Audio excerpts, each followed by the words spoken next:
আগামী বাংলাদেশ কখনোই ঋণ খেলাপিদের হাতে উঠাই দিব না। আগামী বাংলাদেশ ব্যাংক ডাকাতদের হাতে তুলে দিব না। ব্যাংক ডাকাতদের জন্য, ঋণ খেলাপির জন্য এই বাংলাদেশের প্রতি ইঞ্চি মাটিকে আমরা জাহান্নাম বানাই ফেলবো।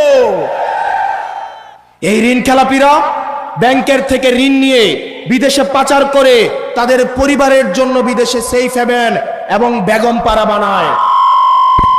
আর আমাদের দেশের তরুণ প্রজন্ম কর্মসংস্থানের অভাবে কি নিদারুণ করুণ জীবন যাপন করে। আর এদের সন্তানরা বিদেশে থেকে মাদকের জীবন, বিদেশে থেকে বেলাল্লাপনার জীবন যাপন করে। আমরা স্পষ্ট ভাষায় বলছি, ঋণ খেলাপি এবং ব্যাংক ডাকাত তাদেরকে আমরা সংসদে যাইতে দিব না। প্রিয় বাউফলবাসী, এই তরুণ প্রজন্মের রক্তকে বারবার ব্যবহার করে শাসক গোষ্ঠী বারবার ক্ষমতায় গিয়েছে। এই তরুণ প্রজন্মের রক্ত, এই রক্ত মাখা ক্ষমতা, রক্ত মাখা গদি এই শাসক প্রজন্মের অনেক পছন্দের। আমরা এতদিন শুধু রক্ত দিয়েছি, এখন থেকে আমরা পলিসি নির্ধারণে অংশগ্রহণ করব। অতীতে যেটা হতো, সংসদে গিয়ে মানুষ চুরি করত, সংসদ সদস্যরা সংসদে যাওয়ার পরে চোর হতো, টেন্ডারবাজ হতো, লাইসেন্স নিজের নামে নিয়ে চুরি করত। আর এইবার দেখলাম একটা দলের ৪৫ জন চোরকে আবার সংসদে ঢুকাচ্ছে। সংসদে যাওয়ার আগেই তারা ডাকাত হয়ে যাচ্ছে। আবার ইলেকশন কমিশনে হেসে হেসে বলছে, মনে কষ্ট নিয়ে তাদেরকে যেতে দিলাম।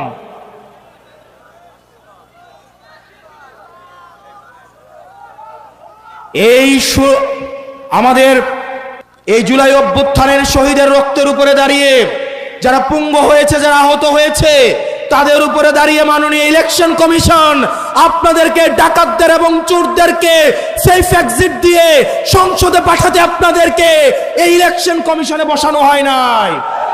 কিছুদিন আগে দেখলাম বন্দর একটা বিদেশি কোম্পানিকে দেওয়ায় অনেক দল রাস্তায় এসে আন্দোলন করলো যে বন্দর নাকি বিদেশিদের হাতে তুলে দিবে না। অথচ আমরা দেখলাম ১৩৮ বছরের শ্রেষ্ঠ ১৩৮ বছরের মধ্যে সবচেয়ে বেশি বন্দরে এই বছর ইনকাম হয়েছে। আপনারা বন্দর বিদেশিদের হাতে তুলে দিবেন না, কিন্তু প্রবাসীদেরকে এনে আপনারা সংসদে ঢুকাবেন। এই মুনাফিকে আপনারা নিয়ে কিভাবে ঘুমান? এই প্রবাসীরা এখন সুযোগ আসছে, বাংলাদেশে আসছে। আবার যদি দেখে নির্বাচন উত্তর দক্ষিণ, তাদের যে পাসপোর্ট আছে সেটা নিয়ে আবার বিদেশে পালাবে।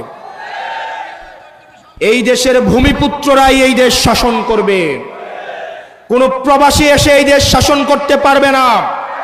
যে বাংলাদেশের রক্তের সাথে, বাংলাদেশের মাটির সাথে, পানির সাথে, জনগণের সাথে যার কোনো সম্পর্ক নাই, বাংলাদেশের জনগণের নীতি নির্ধারণীতে এই প্রবাসীদেরকে, এই বিদেশিদেরকে তাদেরকে কোনো জায়গা দেওয়া হবে না। প্রিয় বাউফল, গত বছর এসে দেখলাম একটা তরমুজের একটা ট্রাক যদি ঢাকায় পাঠাইতে হয় সেখানেও চাঁদা দিতে হয়। ধান যদি ঢাকায় পাঠাইতে হয় সেখানেও চাঁদা দিতে হয়।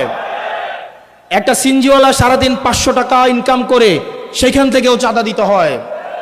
একটা ঝালমুড়িওয়ালা ঝালমুড়ি বিক্রি করে ৩০০-৪০০ টাকা ইনকাম করে সেইখানেও চাঁদা দিতে হয়। মসজিদ কমিটিগুলোকেও নিয়ন্ত্রণ করেছে, স্কুল কমিটিগুলোকেও দখল করেছে, মাদ্রাসাগুলোকেও দখল করেছে।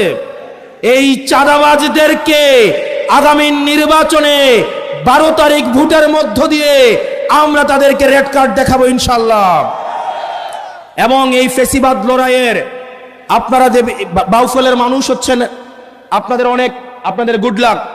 কারণ বাউফল আপনারা এমন একজনকে পেয়েছেন, তাকে যদি আপনারা হারান, তার বাউফলকে প্রয়োজন নাই, কিন্তু বাউফলের জন্য মাসুদ ভাইয়ের প্রয়োজন।